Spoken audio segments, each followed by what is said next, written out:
Continuamos hoy nuestro recorrido por esta epístola a los Hebreos y estamos listos ya para comenzar nuestro estudio en el versículo 20 del capítulo 11 de esta epístola. Deseamos comenzar hablando de Isaac hoy. En nuestro programa anterior vimos a Abraham la adoración de fe, y eso le llevó a la obediencia en su vida, para que pudiera decirse, Abraham creyó a Dios y le fue contado por justicia. Este hombre obedeció a Dios en esa base. Llegamos ahora a su hijo Isaac. Y en el versículo 20 de este capítulo 11 de la epístola a los Hebreos, leemos, Por la fe bendijo Isaac a Jacob y a Esaú respecto a cosas venideras. Usted puede notar que se dice muy poco en cuanto a Isaac, especialmente cuando se lo presenta en contraste con el padre Abraham. ¿Qué es lo que uno puede decir en cuanto a Isaac? Bueno, podríamos decir que una de las cosas que caracteriza la fe de Isaac es su disposición, su sumisión. Por fe Isaac, cuando ya era un hombre maduro, tenía unos 30 y posiblemente 33 años de edad, no se rebeló cuando su padre Abraham lo ofreció a él sobre el altar, y esto por cierto nos habla de una sumisión. Pero notemos lo que dice aquí.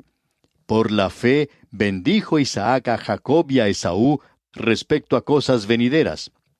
Así es que una de las cosas que se destaca aquí en cuanto a su vida es esto que se llama fe al bendecir a sus hijos.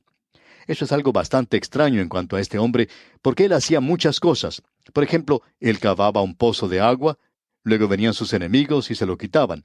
Entonces él se dirigía a otra parte y cavaba otro pozo. En muchas formas podríamos decir que es una persona descolorida, y lo que caracteriza a este hombre es su disposición, su sumisión. Él estaba dispuesto a bendecir a Jacob y a Esaú en cuanto a las cosas venideras. Sin embargo, no había nada en el presente inmediato que causara que él los bendijera. Llegamos ahora al versículo 21. Y aquí sí que tenemos a una persona bastante colorida. Tenemos la adoración de fe aquí. Y en el versículo 21 de este capítulo 11 de la epístola a los Hebreos leemos, Por la fe, Jacob, al morir, bendijo a cada uno de los hijos de José y adoró apoyado sobre el extremo de su bordón. Uno podría decir de estos hombres, Isaac y Jacob, que la adoración constituía la misma cosa que constituía para su padre Abraham, pero aquí se nos dice que él adoraba apoyado sobre el extremo de su bordón. Jacob vivió una vida de fe en relación a su padre y a su hijo José y a sus nietos. Esto se nos presenta de una manera muy clara en una de las cosas que se señala de su vida cuando estaba por morir. Uno debe esperar hasta el fin de la vida de un hombre antes de poder decir que ese era un hombre de fe. Pero él, en esa ocasión, bendijo a los hijos de José. Ellos eran sus nietos, y él adoró apoyado sobre el extremo de su bordón. Hay muchas cosas que se puede decir en cuanto a él. Aquí tenemos una ilustración de la naturaleza humana, y esto revela que por gracia sois salvos. Si no hubiera sido por la gracia de Dios, Jacob se hubiera perdido. Él no tenía ningún mérito humano, ninguno de ninguna manera. Quizá ese sea el mismo cuadro de cada uno de nosotros. Nada hay que mi mano pueda brindar, solo a tu cruz me puedo aferrar. El fundador de la misión al interior de China, el Dr. Hudson Taylor, tenía una manera de enfatizar el hecho de que uno no es nada. En cierta ocasión llegó un nuevo misionero con su esposa, y el Dr. Taylor enfatizó a ellos que ante Dios nosotros somos completamente nada, que Dios es el único que puede tomar nada y hacer algo con eso. Por fin, un día ese joven vino ante el Dr. Taylor y le dijo, «Es muy difícil para mí el pensar que soy nada». A lo que el Dr. Taylor contestó, «Joven, usted es nada y debe aceptar la palabra de Dios por ello. No es necesario que usted lo crea por sí mismo. Sencillamente, acepte la palabra de Dios por ello». Este hombre Jacob, pues, es un cuadro de la naturaleza humana. Se habla mucho hoy en cuanto a la psicología del cuidado prenatal, del cuidado natal, del cuidado postnatal, y cuán importantes son esas cosas en la vida de una persona. El ginecólogo y el psicólogo le dan mucho énfasis al cuidado prenatal, al cuidado natal y al cuidado postnatal. El cuidado prenatal es, por supuesto, antes del nacimiento. El cuidado natal es durante el nacimiento de la persona, y el cuidado postnatal es después del nacimiento. Ahora, ¿qué puede decirse de Jacob? Bueno, se nos dice en la Biblia que cuando su madre Rebeca estaba por dar a luz, y eran mellizos, Esaú y Jacob, que estos dos estaban luchando dentro del vientre de ella. Aún en un tiempo tan temprano, Jacob estaba luchando para tratar de sacar ventaja de su hermano. Y en el momento del nacimiento, luchando aún. Él es el último en nacer, pero tenía su mano trabada al calcañar de Esaú. Así es como él nació, asido, agarrado a su hermano, por el talón. Y eso fue lo que fue toda su vida. Luego tenemos el cuidado postnatal, es decir, después del nacimiento. Jacob era un engañador. Él era un bribón, y usted recordará en el estudio que tuvimos en el libro de Génesis hace ya bastante tiempo, que le dimos mucho énfasis en esa ocasión al hecho de que Jacob era un bribón. Pero Dios luego transformó su vida. En primer lugar, tenemos en la vida de ese hombre fe en relación a su padre. Bueno, él era un engañador. Dios le había prometido a él la bendición y no podía esperar. Él tuvo que tomarla por un método bastante engañador. Luego, más adelante, él también fue engañado. Él ya no era el engañador, sino que fue engañado. Usted recordará que temprano en su vida, este hombre Jacob tuvo que abandonar su hogar. Él pasó la noche en Betel, extrañando su hogar, pero aún no había ocurrido ningún cambio en su vida. Luego él llegó a vivir en la casa de su tío Labán, siempre utilizando su propio ingenio. Luego Dios tuvo que detenerle cuando regresaba a su tierra, y Dios luchó con él esa noche cerca del arroyo de Jaboc. Luego Dios le bendijo. Pero usted se da cuenta que el pecado que él había cometido antes vuelve a presentarse ante él en este jovencito José. Usted recuerda cómo los hermanos de José llevaron ese saco de muchos colores que él había tenido, pero que ahora estaba lleno de sangre. Y le preguntaron a Jacob si ese era el saco de su hijo, si lo reconocía. Él comenzó a llorar, pero en la misma forma en que él había engañado, él estaba siendo engañado ahora, en relación a su propio hijo. Dios visita la iniquidad de los padres sobre los hijos. Y por cierto que aquí tenemos un ejemplo de esto. Luego, uno puede apreciar la fe en relación a sus nietos, Efraín y Manasés. Y eso es lo que se señala aquí en esta epístola a los Hebreos. Y eso no ocurre hasta cuando se llega al fin de la vida del hombre. Por la fe, Jacob, al morir, dice aquí, estaba muriendo. Él ya estaba en su lecho de muerte. Él bendijo a los hijos de José, y luego él adoró. Y ahora, por primera vez en su vida, aun cuando ya es demasiado tarde, habrá obediencia en su vida. Lo que siempre nos ha interesado a nosotros es que él adoró apoyado sobre el extremo de su bordón. ¿Cuál era ese bordón? Usted recuerda que él era como un inválido y que ese bordón o vara le ayudaba a él a caminar. Inclusive cuando la muerte llega, este hombre que ha sido un engañador y todo eso, él aún quiere seguir andando. Él no quería acostarse y morir. Y nosotros podemos decir esto ahora de este hombre, que no hubo bendición en la vida de Jacob. La suya fue una vida de pecado y de engaño, de tramas y trampas. Y nunca puede haber una bendición como producto del pecado. Creemos que aquí hay algo que nosotros podemos destacar, y es que Dios puede tomar una vida perdida, desviada, llena de engaño, y arreglarla. Donde existe la confusión y el engaño, si hay fe, y no es que haya mérito en la fe no es nuestro Salvador, la fe tiene que tener una base, y esa base es Jesucristo, y eso nos permite hacernos del Señor Jesucristo. Así es que tenemos aquí que la fe operó en la vida de Jacob, pero tuvo que llegar al fin de su vida para verlo. Llegamos ahora al versículo 22 y a la vida de José, el hijo de Jacob. Ya hemos visto a Abraham, a Isaac, a Jacob, y ahora tenemos aquí a José. Leamos los versículos 22 y 23 de este capítulo 11 de la Epístola a los Hebreos. Por la fe José, al morir, mencionó la salida de los hijos de Israel y dio mandamiento acerca de sus huesos.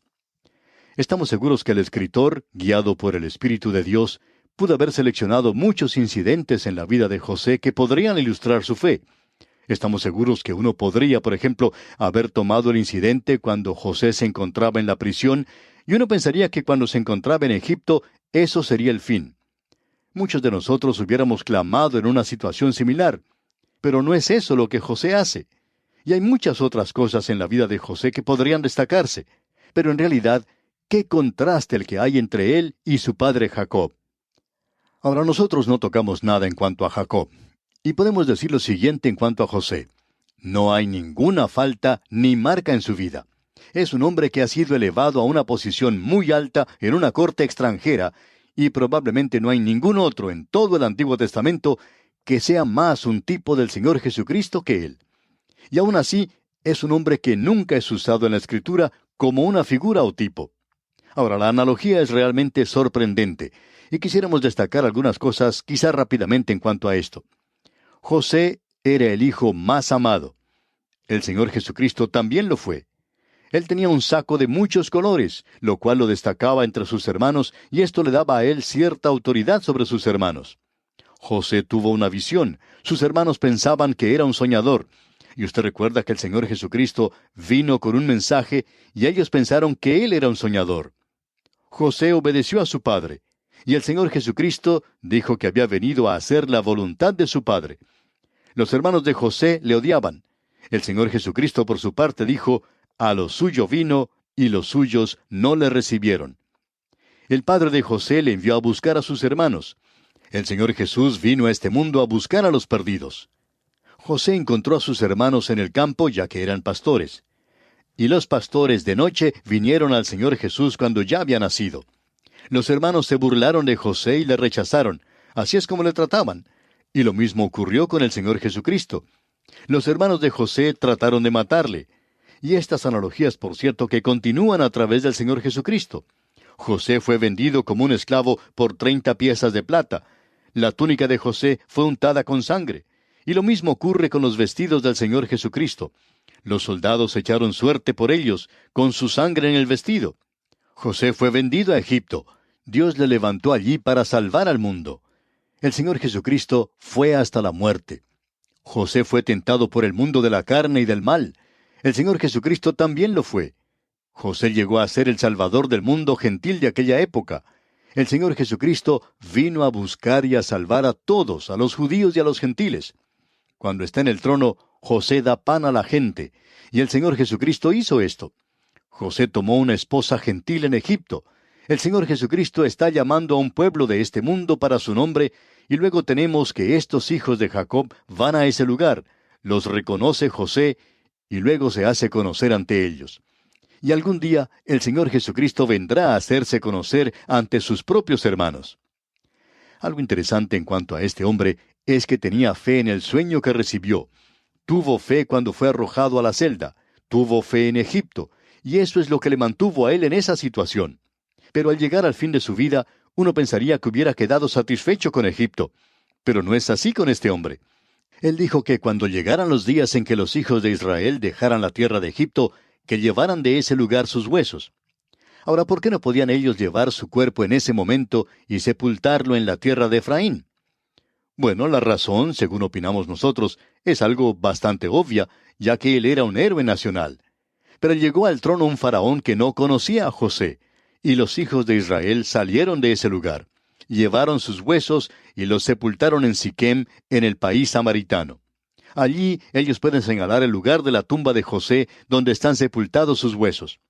Bueno, no están allí posiblemente, pero ellos lo tomaron y lo llevaron a esa tierra. Así es que tenemos aquí este informe en cuanto a José.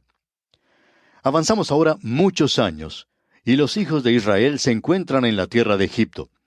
Y el versículo 23 de este capítulo 11 de la Epístola a los Hebreos dice, «Por la fe Moisés, cuando nació, fue escondido por sus padres por 3 meses, porque le vieron niño hermoso, y no temieron el decreto del rey».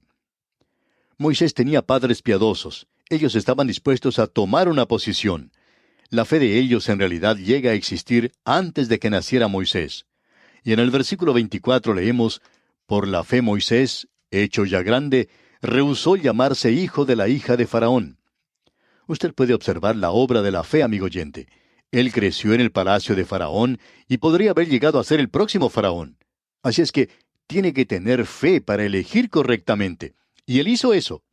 Y en los versículos 25 y 26 leemos, «Escogiendo antes ser maltratado con el pueblo de Dios que gozar de los deleites temporales del pecado, teniendo por mayores riquezas el vituperio de Cristo que los tesoros de los egipcios, porque tenía puesta la mirada en el galardón». Alguien más, aparte de Abraham, pudo ver el día del Señor Jesucristo y regocijarse, y ese fue Moisés. Y en el versículo 27 leemos, «Por la fe dejó a Egipto, no temiendo la ira del rey, porque se sostuvo como viendo al invisible». Él tiene fe para actuar, y la fe le guía a las acciones que él realizó. Hay personas que por mucho tiempo hablan en cuanto a que creen esto, que creen aquello, sin embargo no hacen nada. A ellos debemos decirles que la fe se revela a sí misma en la acción. Dios salva sin obras, pero la fe que salva, amigo oyente, tiene sus obras.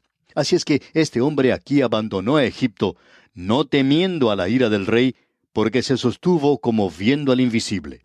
Y el versículo 28 continúa: por la fe celebró la Pascua y la aspersión de la sangre, para que el que destruía a los primogénitos no los tocase a ellos.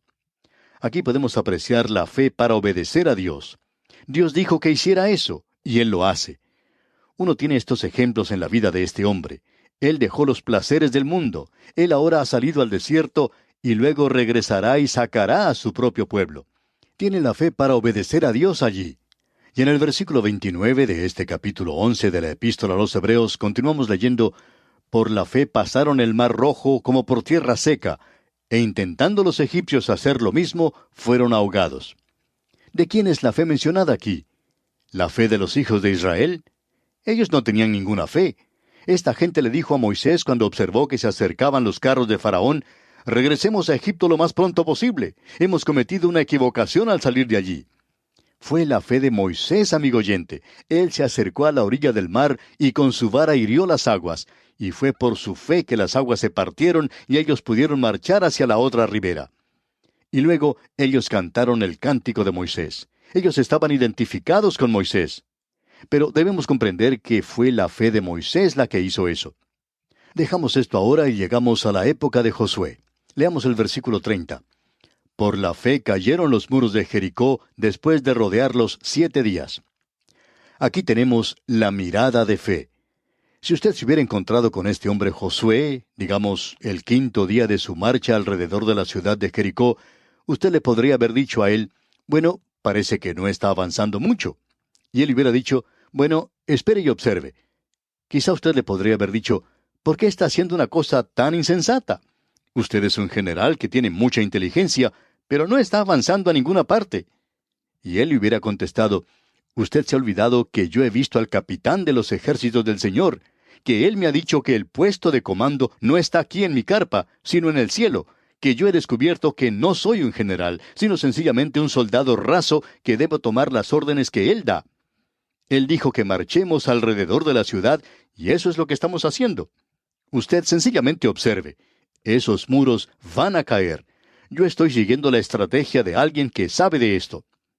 Así es que aquí tenemos la mirada de fe. Amigo oyente, la fe para creerle a Dios. Y este hombre, el general Josué, tuvo que aprender eso.